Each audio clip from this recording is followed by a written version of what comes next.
Well, today on EV Brief podcast, I'm joined by Shane Rattenbury MLA, leader of the Australian Capital Territory Greens Party, and also the Attorney General and Minister for Climate Change and Sustainability, amongst other portfolios. And Minister, thanks so much for joining me today on the podcast. It is great to join you. Now, the ACT has wholeheartedly embraced clean energy and a net zero target, and is the first jurisdiction in Australia to be powered by 100% renewable energy, isn't it? Yes, we took a decision some years ago that we wanted to get to that goal of 100% renewable electricity by 2020. To do that, we went out and did a series of large reverse auctions, purchasing large-scale wind and solar supplies, and we achieved that goal of 100% renewable electricity in 2020 on target. And what that's led to is a 40% reduction in our greenhouse gas emissions. But that then raises the interesting questions of what next, because that now means that 60% of our greenhouse gas emissions come from transport, and that is a growing area of emissions for us here in the ACT. Now, you have a net zero emissions target by 2045, is that correct? That's part of, So transport is obviously one of the biggest pillars in terms of moving forward in achieving this target. So what about things like energy storage as well? Where does that come into your plan? Can you tell me a bit about the government's policies around a battery network for the ACT? Yes, certainly. We're conscious that, of course, the whole energy supply system is changing rapidly. And we are trying to make sure that, having moved ahead with the renewable electricity, we also contemplate what future energy needs we have. The other big source of emissions for us is gas.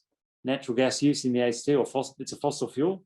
It's a significant source of emissions. That's around 22% or so of our emissions. So we've also got to transition out of fossil fuel gas use. And so things like batteries can play a really important role in that, in making sure that as we move to electrification, we've got a strong and stable grid, good backup supplies, the provision of the ancillary services that batteries can do so well. And so we do see storage as an important part of the future electricity supply and the distributed energy network in the ACT. Batteries placed at the neighbourhood level can help deal with issues of domestic solar penetration and the voltage problems that can come from that. So batteries we see them playing a number of roles, and we also see batteries in vehicles being an important part of that story. We're working on a trial at the moment of using vehicle-to-grid batteries. We've got 50 Nissan Leafs, or we're getting 50 Nissan Leafs, and they'll be part of an exercise to look at what role essentially mobile batteries will play in the future energy system as well. That sounds really interesting. We'll come to transport shortly, but on your point of gas, while you bring it up, I think I read that the ACT will have the first hospital in Australia that is electric only. That's the new wing of the Canberra Hospital, is that correct? Yeah, look, we've been working on thinking about where are the places the gas is being used and how can we start to make the transition. So the first thing we've done is actually end the requirement for the rollout of gas to new suburbs. It used to be compulsory in the ACT. The next move is to actually ban the rollout of gas to new suburbs. We then want to end gas for large infill developments, so new apartment blocks and the like. We've targeted building our first large commercial all-electric shopping centre by 2023. And we've already built the first couple of gas-free schools. We are building a new wing to our hospital, which is the one you mentioned, where traditionally a big gas backup turbine in the basement would have been the thing. But instead, we've managed to make an all-electric model and do that in a really cost-effective way. And yes, it's the first time it's being done in Australia, although I've just seen that in South Australia, they are now going to build an all-electric hospital as well. So I'm really pleased to see these things are starting to pick up and the momentum is building. That's great. I think South Australia's in competition with you, because I read that they're saying technically the ACTs isn't the first because it's an extension. Well, I think that's probably right, in the sense that it's not our whole hospital campus, but we are building a new $600 million emergency department and range of elective surgery suites and the like that go with it. So yes, it's not the whole hospital at this stage, but for me, the important part with particularly the gas transition is that we do need to phase it out, and we can do that in an orderly way. And the first part of that is not making the problem worse. So we need to stop rolling gas out, and then we can start to think about removing gas from some of the current applications. But the first thing is to not make the problem any worse. So the giant elephant in the corner of the room is the federal government's announcement this week that they think it's a good idea to build a new gas plant in northern New South Wales, when it's pretty clear by all the numbers that it is going to be a bit of a white elephant or a stranded asset in the future. So, I mean, how do we get the states and the federal government to move forward on this, especially when the states and territories are working very hard to provide jobs and provide a clean energy transition? Look, I think there's a couple of points in there. One is that the gas-led recovery that the federal government is talking about is, I think, just the wrong policy direction. At a time when we must tackle a climate threat, we need to be moving out of fossil fuels as quickly as we can. The prospect of commissioning more natural, even if it's natural gas, is simply taking us in the wrong direction. In terms of your question about the states and territories in the Commonwealth, I mean, we're in a very interesting position where ideally the states and territories in the Commonwealth would all be pulling in the same direction. But we have, in my view, seen a significant leadership vacuum from the Commonwealth in recent years, and in fact worse, where they've been active promoters of fossil fuel development, whereas the states and territories have really been doing a lot of the heavy lifting. The various states and territories have got various targets for both renewable energy penetration, zero emission targets, these sort of things. And so it's both good news and bad news. The good news is, while the federal government's going in the wrong direction, at least the states and territories are getting on with it. I think the bad news is that there is a discord between the policy efforts, and that, of course, means that it's not as effective as it could be. And that's very disappointing. But what it does mean, if we get a more sympathetic federal government at some point in time who actually wants to get serious about climate change, as we've seen the change in the US, I think there's a lot of strong foundations there of what's being done at the grassroots level by states and territories, and also by a lot of local councils, actually. Because that means, that the states, territories and local government, they're ready to go, basically, so they just require a little bit of support and not a sort of total undermining of energy policy and agencies like ARENA and things from the federal governments. But we won't get too much into that. We could talk about that for hours. We could, but I think the exciting news in that is you could ramp up very quickly if the federal government wanted to go in that direction as well, because there's a lot of good groundwork being done across the country. Yeah. So in the ACT, we're seeing a lot of your 100% renewables coming from renewables out of state, as well as CFDs, contracts for difference. Do you see a swing in terms of in terms of rolling out more sort of solar and things like that in the ACT's borders as well in the coming years? Look, we certainly do.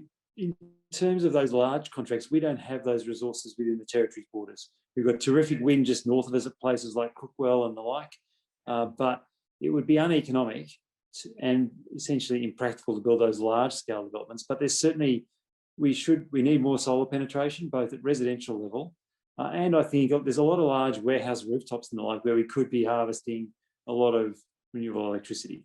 And so that's the job in the coming years. We're about to launch a large-scale scheme to provide households with interest-free loans, and solar panels will be one of the products that's available under that. And so people can borrow up to $15,000 interest-free from the government to do a range of energy efficiency and clean energy technologies in their homes. Fantastic, because I think behind the meter stuff is often ignored a little bit by governments. They've sort of allowed the free market to deal with that themselves. But with the cost of storage and panels at the moment, people do need incentives, and we certainly saw in the 90s and 2000s there was a massive uptake in solar when there were incentives in place, didn't we? So now that battery technology is at the stage where it can actually make a real impact to sort of small grids and the territory more broadly, I think, it's good that you're getting behind that. They're good points. I think in terms of just rooftop solar for households now, it's so cost effective that households get the payback in between 4 and 6 years for most people. I think that, it can be a bit faster, but for most, but what we've identified for a lot of people are having that upfront capital is the problem. And so that's why we've gone down this path of interest-free loans, because it means that people can get the solar installed, start making the savings, and essentially use the savings to pay back the loan to the government. That's the model we're going for. And so really, for me, a big part of the move to a clean energy future or a zero emissions future is the just transition side of it, of making sure that the whole community gets taken along. And while there are some costs, there's also lots of benefits, and we need to make sure that everybody in the community has the opportunity to access those benefits. And so a scheme like this can really open that up to people who might not have, that spare $5,000, $6,000 sitting around to be able to put into installing a solar system. I think that's a really good point, because what's often lost in this debate is that energy security at a household level is an issue of inequality, isn't it? And we've seen in South Australia that they've been rolling out this batteries with a public housing program to give people in sort of lower socio-income houses to actually have the ability to bring down their energy prices, not just listen to the talk of the federal government, and actually contribute to a sort of small-scale grid. So sounds like the ACT has real potential in that regard too. I think the interesting question that, and I'm not a technical expert, but I do obviously follow this stuff a lot, is what the nature of local storage will be in the future. Will it be household scale, or will it be more neighbourhood scale or suburb scale?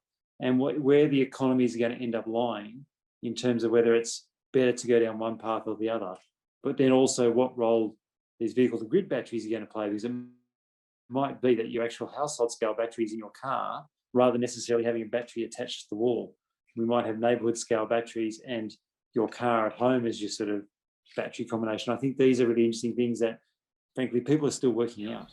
100%, because especially in major cities like Sydney and Melbourne, where you've got a lot of people who use public transport to go into the CBD, their EVs will be parked at home most of the day. So if you've got a car there with a battery capacity that's 5 to 8 times a household battery, it makes total sense to use that to power, at least at a suburb level, air conditioning and things for offices and stuff like that. So I think you're spot on. We're going to see a real transition in our expectations and how energy is managed.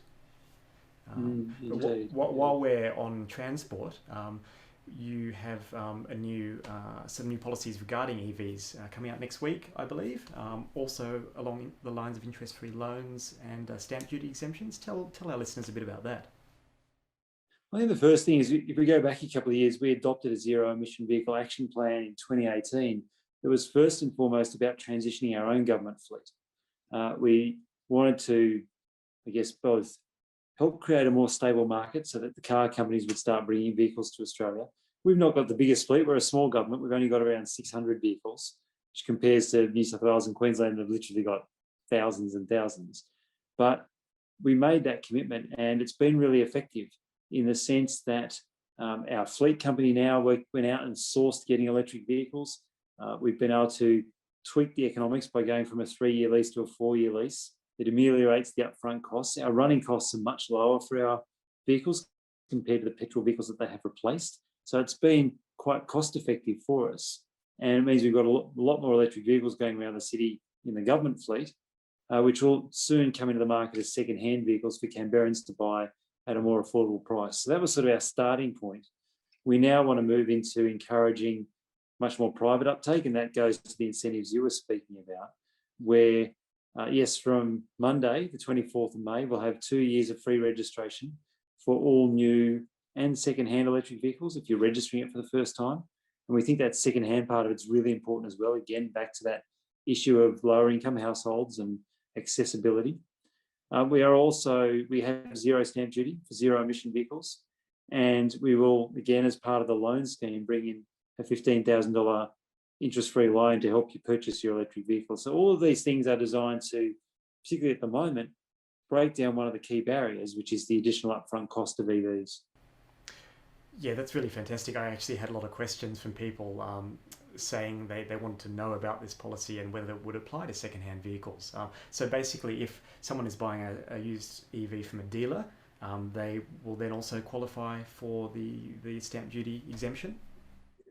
Yes, and the 2 years of free rego. We felt that was really important because, there's an equity question here of making sure that people who are buying less expensive vehicles that can't afford a brand new EV can still access the benefits of electric vehicle ownership. And we've now got a community group here in Canberra who's organising to import second-hand EVs from Japan. And we want to encourage that sort of program as well, because those people are buying, second-hand Nissan Leafs and the like for $18,000, $20,000. Now that's a much more accessible price point than, some of the other vehicles that are out there in the market, the Ioniqs, the Konas, even the MG. But what that means under your program, though, even say the new MG ZS SUV at $42,000 drive away, suddenly you're talking, mid to late 20s for someone with the loan program, that's quite an affordable vehicle that does 250 kilometres range and has no emissions. That's a real game changer.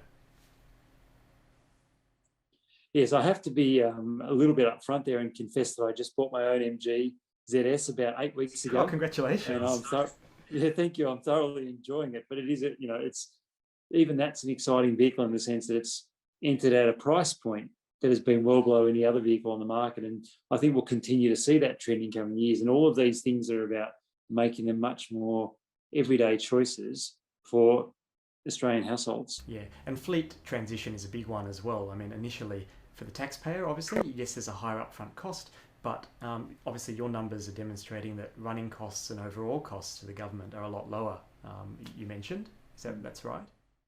Yes, our vehicles, we've done a demonstration. We took 2 of the EVs in our fleet and compared it to 2 sort of comparable ICE vehicles, and the savings were $1,800 over 18 months comparison for that's how much the EVs were less on their running costs in terms of reduced servicing and reduced fuel costs. That's fantastic. And then the byproduct of that, as you mentioned as well, is that you then have, after 2 or 3 years, you have more EVs coming onto the second-hand vehicle market. While we're on cars, in March, the ACT and ActuAGL opened the first public hydrogen filling station in Australia. And you have, I think, 20 Hyundai Nexos on the ACT government fleet at the moment. Is that right? Yes, we do. They're the first 20 registered hydrogen vehicles in Australia. This has been a part of a long-term partnership between Neoen, who is one of our renewable energy suppliers, and ActuAGL, a local energy company, and various research institutes. It's been a great partnership. And so the fueling station will be publicly accessible. It is publicly accessible. It's just no one else has got hydrogen vehicles at the moment. But as they start to arrive and people are able to access them. But at the moment, we've got the 20 vehicles running around in our fleet. Our public servants have started to drive them. And all the feedback so far has been very positive, as it was when we brought EVs into the fleet. We've had no complaints from the staff. And in fact, if anything, our biggest challenge has been people really want to get their hands on them because they're nice to drive. They're lovely, quiet vehicles, all the things that EV drivers understand about owning an EV. Our public service staff are getting to understand. And that's been an interesting part of the vehicle fleet transition, is the educational role it's played as well. We've literally got hundreds of public servants experiencing EVs and also talking to some of their clients about them, our community nurses. They drive around all day going to visit people at their homes. And often, they've told stories about they've pulled up and the clients have said, "Oh, we didn't hear you arrive." And they say, "Oh, it's because we're in the EV." And it starts a conversation. So there's a really interesting educational role in the fleet transition as well. And there's also the environmental and the health role in the transition too, because governments, where possible, should be advocating for better health outcomes for its citizens, shouldn't it? Did I take that bit for granted? That's the reason you do it. There's just all these other benefits. Well, yes, that's right. Yeah. So if suddenly EVs do make financial sense for a government, it seems silly to not start that transition. I actually had a chance to drive the Nexo a few weeks ago, and it is a really great car. It's a really interesting car.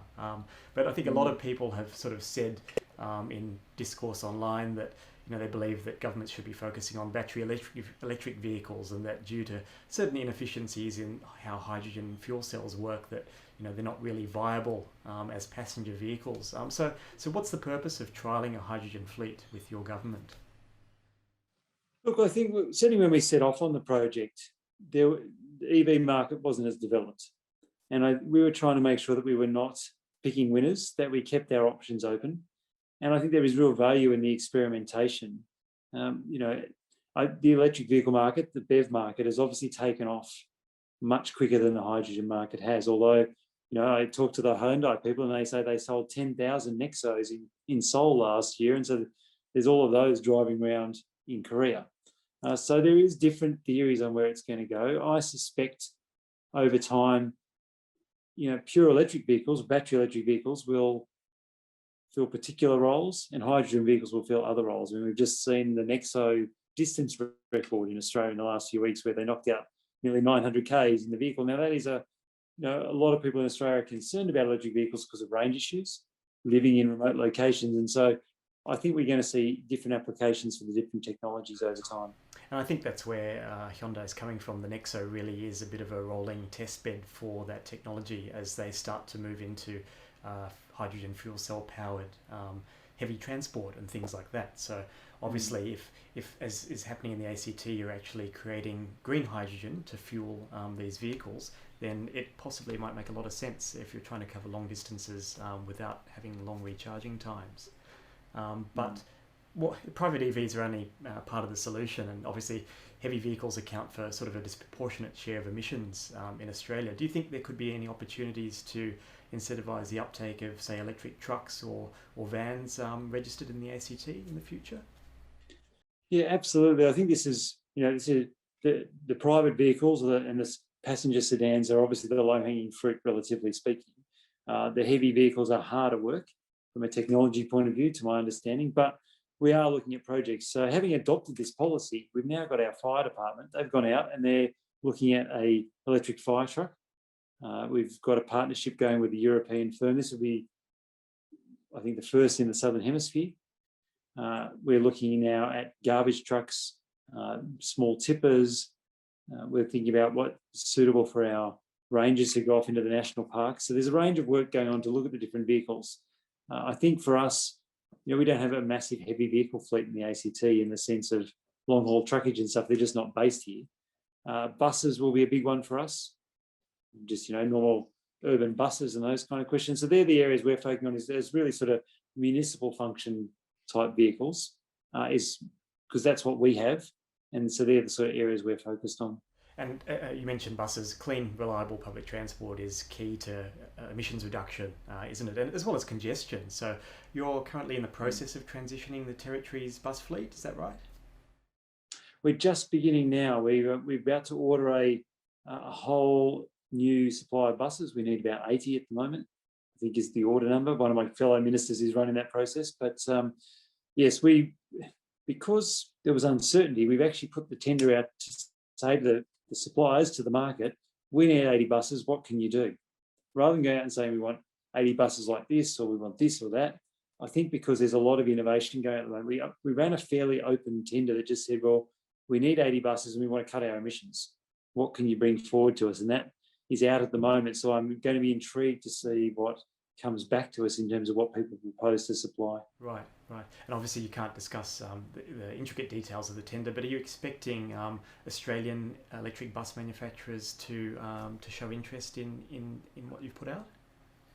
I certainly expect so. And look, what I do know is there has been a lot of interest in that tender process. I was chatting to the responsible minister the other day and he said there's been a lot of expressions come forward. And so I think we're quite optimistic that we'll be able to never buy a diesel bus again. That is actually our commitment. And one of the things we've said is we might lease some diesel buses if we need to just get us over a couple of year transition period, but we have committed to never buying another diesel bus again as part of pushing ourselves to find that next set of solutions. Yeah. Well, it's great to hear this is happening. I think a lot of people don't realise that you can't just bin all the buses and buy battery buses the next day. There's a procurement process, things have to happen, things have to be built. So it does take time, but it's great to hear that commitment. Yeah, as a committed environmentalist, I get frustrated sometimes by the fact that you can't do these things overnight. But I think what we've shown in the ACT is if you make the decisions, commit yourself to going down the path, set the goals, you can get there. And that's where governments can play such an important leadership role. Yeah. What are some of the challenges around sort of transitioning a whole fleet structure when everything is set up for diesel buses, diesel emergency service vehicles, that sort of thing? Can you speak to a bit of that? Yeah, look, it's a really good question. And even with our own sedan changeover, one of the hardest parts of it has actually been getting the charging infrastructure in place, making sure we've got enough charging infrastructure rolled out that our public servants have confidence that the vehicles will run and that they can get them charged when they need to and the like. Certainly for the big bus depots, it gets down to really technical engineering questions like, do we have enough capability in the electricity network to supply the charging of 200 buses at a bus depot? Or do we actually need to upgrade the transformers and things like that? So there's all these sort of flow-on questions that arise that do require some careful planning, because we can't afford to buy a whole lot of electric buses and then not be able to charge them and have our public transport network grind to a halt. What sort of range were you seeing from the trial of electric buses? I know in Sydney they're actually performing really well and covering their routes no problems with range to spare. Did you have success in your trials in the ACT? I'm just trying to remember the data on that. We have had some good success. The very first bus we got, there were some issues with, but then the next generation, they ran their routes comfortably. And in Canberra, compared to Sydney, our buses do relatively longer routes. The city's more spread out. And so there's been some local sort of work we've had to do there. But no, the most recent examples have gone really well, as is the nature of these things. The tech's getting better. It's more capable of performing. So you mentioned charging infrastructure on sort of ACT government fleet vehicles. One thing that I just thought of then, what about charging infrastructure in new dwellings, in commercial buildings, residential apartments and things? Have you got a bit of structure around sort of policy for helping builders, developers roll that out and encourage EV uptake? Because that's going to be key, isn't it? Giving people the peace of mind. Absolutely, and it's a really good point.